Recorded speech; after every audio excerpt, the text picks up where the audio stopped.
बऱ्याच ठिकाणी खै पोहोचवलं नका.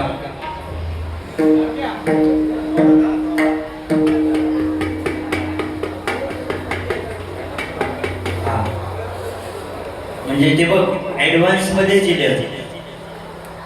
ऑटो विश्वास इंग्लिश काय आला माहिती रुपावळीच्या आधी बऱ्यापैकी व्हावलंच बुवा काय तर टुकरून बुवा मोठे जाणकार बुवा आणि असू दे काय नाही म्हणता अजून लहान होतो त्यांना मग सांगला म्हणता ढोपरा बोपरा फुटली नाही फोडून घ्यायचे असले तर करून टाक लगी स्वतःच सांगता माझ्या म्हणता अजून ढोपरा बोपरा फुटलेली नाही आणि काय म्हणता काळ्याकच गोरी बायको भेटता काय मग लगीन करून टाक खुळो खायचो अरे असं काय हो भारी कसे रे तू म्हणजे ते का सगळ्याच बाजून सांभाळून घेतलो तर म्हणतात नाही खांद्यात घेतलो तर ह्यो कानातच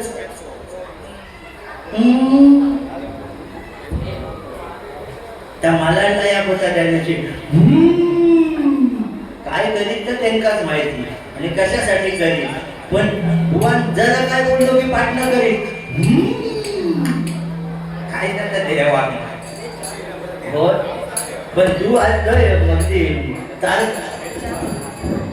वेद पवार यांच्याकडनं 101 रुपयाचं पारितोषिक आलंय मंडळाच्या वतीने स्वीकारतोय माका देतास तेवढे तो परत मागून घेता सगळ्यांकडनं मावशीकडनं घेतलंच ठीक आहे कारण कसा माझी मावशी आहे ती भेदभाव नाही करत त्या मामा नाही मला मामाचं झिला तो गावात गेलो नाही बाजू घेऊन बसलो असतो तो गुलाम तिकडनं सांगता मावशी झाले आता मामाचं बक्षीस वा रे तू बारीक किती झालं रे गडबड काय असं दे बुवा मगाशी काय तर बुवान गोमूचा सांगला आणि तुझा इंग्लिश तर तुझ्याकडेच ठेव माझा इंग्लिश माहिती ना अहो त्या दिवशी असा झाला आम्ही ना सगळ्यात महत्वाचं तर माका ह्या बाजून घाम येता एका बाजूला माझे ज्येष्ठ गुरुबंधू गणेश जांभळे बुवा या ठिकाणी आले आणि तो आदरा म्हणजे घाबरत नाही मी त्यांना तो आदर आहे त्यांच्याबद्दलचा कारण सध्या आमच्या हरियाण व शिष्यमंडळामध्ये सध्या टॉपचा कोण आमचा गुरुबंधू असेल तर आमचा गणेश जांभळे बुवा सर्वांनी एकदा जोरदार टाळ्या वाजवा आणि माझ्या राजापूर तालुक्यातील खरोखर बरं वाटतं एकदम ऐकून कारण आध्यात्मिक आणि बुवाने सांगितलं आणि छत्रपती शिवाजी महाराजांबद्दल बुवा बोलणार ह्या माणसाकडनं सगळा शिकलेला या माणसाच्या भजनात गोरस्त बसून सगळं आत्मसात केलेला तर भुवन मगाशी काय त्या इंग्लिशचा सांगला झाला असा त्या दिवशी आम्ही ना हे यंगस्टर सगळे गोव्यात गेला पिकनिकला गोव्यात गेला आणि नेमके गावसून गेलेले तर ह्यो पण येतो पाठी लागत दादा मी येतोय बुवा मी येतोय म्हटलं चल बाबा तर गेला त्या दिवशी त्या चौपाटीवर गेला फिरला उन्हातानाचे हो दुपारच्या त्या कडावर फिरला साधारण फिरल्यावर ना भूक लागली तर त्या वाळूवर बसला आणि म्हटलं आता जरा पेट पूजा करूया आता झाला काय प्रत्येकाने डबो आणलेलो डबो ह्या गुलामान काय पुरणपोळी आणला नव्हते ऋषीन सध्या बाहेरसून डबो लावला ना त्यांना काय आणला नव्हता त्याचे सध्या डब्याचे वांदे ह्याच्याकडे बघूच नको ह्यो साधारण डबो नेतच नाही लाईट जेवतात जास्त नसतात लाईट असं राग नाही ना हा मी काय वाईट बोलणार नाही तुका पण खरोखर या कलाकारासाठी एकदा जोरदार टाळ्या वाजवणारे आमच्या प्रमोद भाऊ परब यांचा पुट्ट शिष्य खरोखर कमी वेळामध्ये नावारूपाला आलेला विद्यार्थी यश पांचाळीच्या एकदा जोरदार टाळ्या तर झालं काय त्या चौपाटीवर बसला आपापलं डबो उघडला गावसून गेलेलं ह्याच्या घरसून पुरणपोळी कोणाच्या घरसून काय मेनू वडे काय आणलेले माझ्या औषध दिला नव्हता धय ए आता ऐक इंग्लिश खै लागतात तर माझ्या औषध दिला नव्हतं धय मी आपलं दह्याचं डबो उघड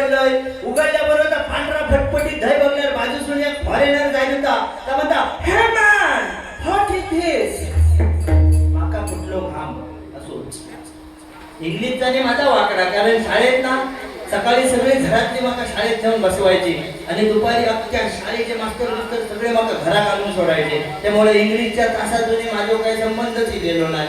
इंग्लिश ऐकून थांब कुठलो तेवढ्यात गुलाम पाटील आपण निघत होतो कॉलेज कुमार राजपिंडे. मी तुका काळिया म्हटलं, रेकॉर्ड हा काय बघा ऋषी असला तर पाठवते का, माझ्या तोंडात कधीच येऊचा नाही. आजपर्यंत आमचे 4-5 बारी झालो, मी न म्हणता तो म्हणता ह्याना माका काळिया म्हटला, ह्याना माका काळिया म्हटला, एका सुद्धा बारी येत मी म्हटलंय नाही. ह्याका काय हौसा काळ्या म्हणून घेऊची ती माका समजत नाही. मी ओरिओ बिस्किट म्हटलंय तुला, काळ्या म्हटलेलो नाही. आणि काळ्या म्हटलं म्हणजे ह्याची इच्छा काळ्या म्हणायचा. म्हणजे सांगणार देवाचो देव काळो, देवाचो देव काळो नाही, तो पांडुरंग सावळो करापलेलो काळो. तर झालं बाबा, फॉरेनर विचारला हे मॅन व्हॉट इज दिस, माका घाम कुठलो म्हटलं प्रथमेश बघ बाबा काहीतरी माका काय समजत नाही. तो ह्यो पुढे गेलो म्हणता डोंट वरी मी हॅपी आय एम हिअर, मी आहे ना म्हणता मी बघताय काय का. त्यामुळं ह्याचा फक्त सांभाळा. तेवढ्याच बघा त्या फॉरेनरने परत विचारला हे मॅन व्हॉट इज दिस. त्यामुळं चालू झालो दिस इज थाय, दिस इज थाय. तयार थय केला. दिस इज थाय म्हटल्याबरोबर फॉरेनर हो तर गप किती राहता म्हणता हाऊ टू मेक दिस थाय, म्हणजे का बनवायचा कसा, हाऊ टू मेक दिस थाय. बुवा म्हणता व्हेरी सिंपल, काऊच मिल्क बॉइलिंग अँड बॉइलिंग, म्हणजे गायचा दूध तापवायचा उकळायचा. काऊच milk boiling and boiling sleeping night, रात्री झोपवायचा. आपण एरजान घालताव ना, एरजान घालताव, थोडा दही आणून त्या कपात किंवा डब्यात ठेवताव, मग गरम करून थंड केलेला दूध त्याच्यात वतताव. तर म्हणतात काऊच milk boiling and boiling sleep in night morning become tight, that is म्हणाल. त्यामुळे त्या फॉरेनरने एक कानाखाली मारला, कल वानखेडे गेली होती ना, एका कानाखाली मारला होता तू हाय खत इंग्लंड सोडून, बरं कानाखाली मारल्यावर राग येतात मग आता कलो पेटलो फिरत्या चाकावरती देशीची आठवण लगेच दिली. तर कानाखाली मारल्यावर तरा तरा तरा तरा करत पुढे गेलो, त्या चौपाटीवर पुढे गेलो आणि आडवं पडलो त्या वाळूवर जाऊन. तेवढ्यात दुसरा फॉरेनर सकट राहिला म्हणता हे मॅन आर यू रिलॅक्सिंग, म्हणता no no I am Prathamesh. तेवढ्यात त्या फॉरेनर गेला नो नो म्हटलं, दुसरा फॉरेनर गेला म्हणता हे मॅन आर यू रिलॅक्सिंग, तो म्हणता no no I am Prathamesh.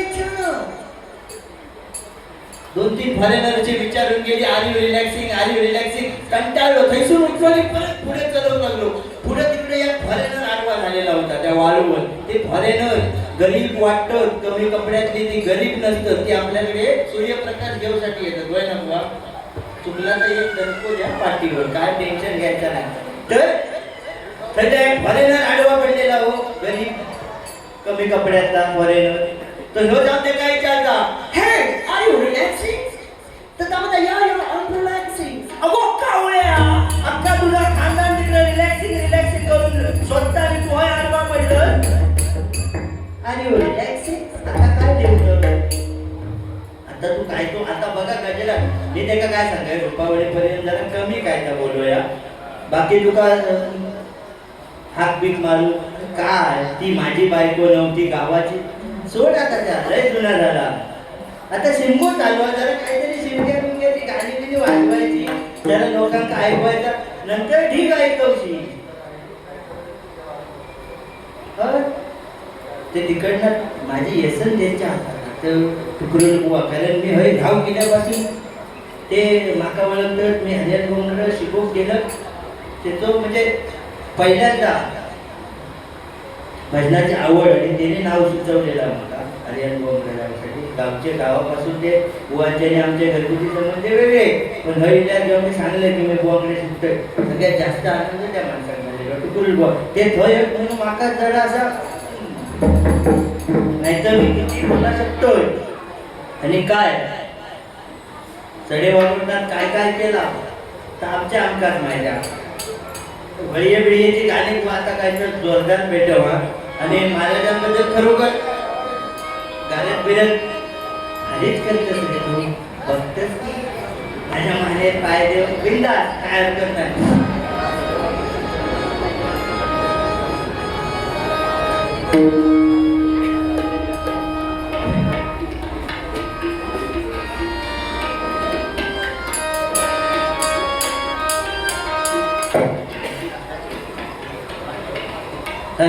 त्या ठिकाणी रूपावली सादर करतो. त्यामुळे सध्या आपल्या गावात खयची होळी कशी, होळी दिवशी रात्री होळी पेटवल्याने सकाळी हॅलो हॅलो पेटवलेला आता काय आहे ना, काय बघतो म्हणजे धूर खसून गेलो सर असा तुला पत्र काढलेलं बघ. अरे नवजीवन रहिवासी संघ अगोदरच विचार केलेला धूर जाणार खसून वर सुतारा ना तो, म्हणून बघता पेलो म्हणजे काय डोक्या लावला नाही. पण ते एक खरी गोष्ट तो जातीचा सुतारा, पण आज सगळं एक खिळो आणि एक हातोडी त्याने हातात धरलेली नाही. फक्त पकवान जाऊ तो पकवानची हातोडी तेवढीच घेता आता वळवून कधीतरी एखादं चांगलं असते असू दे. त्या ठिकाणी सध्या गावी शिमगा मोठ्या आनंदात साजरा होतोय. एक गाणं घेतो आणि रूपावली सादर. शरणरंगाचा आनंदाचा शरणरंगाचा आनंदाचा सणा होळीचा सणा होळीचा.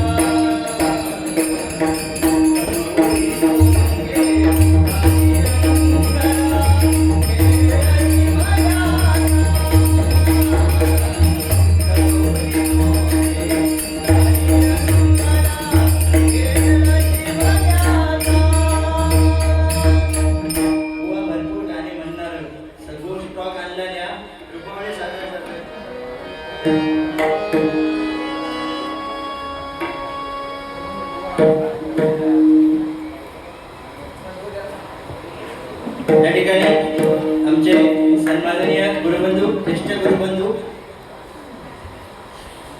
गणेशजी जांभळेबुवा यांच्याकडनं 500 रुपयाचं पारितोषिक आलंय. धन्यवाद धन्यवाद धन्यवाद मंडळाच्या वतीने स्वीकारतोय.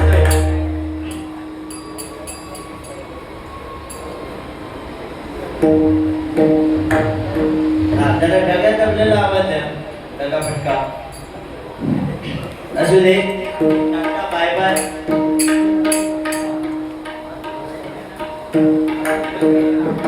या ठिकाणी अनिल मुळं यांच्याकडनं 201 रुपयाचं गुगल पेच्या माध्यमातून बक्षीस आलंय, स्वीकारतोय. धन्यवाद. आता स्कॅनर मागितला नाही.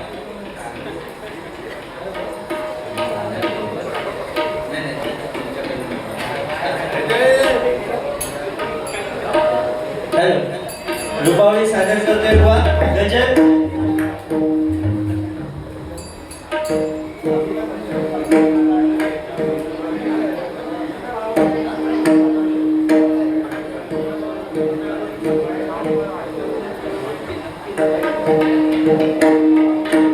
हॅलो या ठिकाणी फरमाईश आहे. पण कसं आहे, रूपावलीच्या आधी बहुतेक करून ढोलकी लावायची नाही आणि वाजवायची नाही ढोलकी, असा आमचा एक विचार आहे. आणि म्हणून त्या भावासाठी ज्या फरमाईश आहेत त्या नक्की गजरातून पूर्ण करणार.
या ठिकाणी प्रल्हाद निवृत्ती वाडेकर यांच्याकडनं 101 रुपयाचं पारितोषिक आलंय मंडळाच्या वतीने स्वीकारते.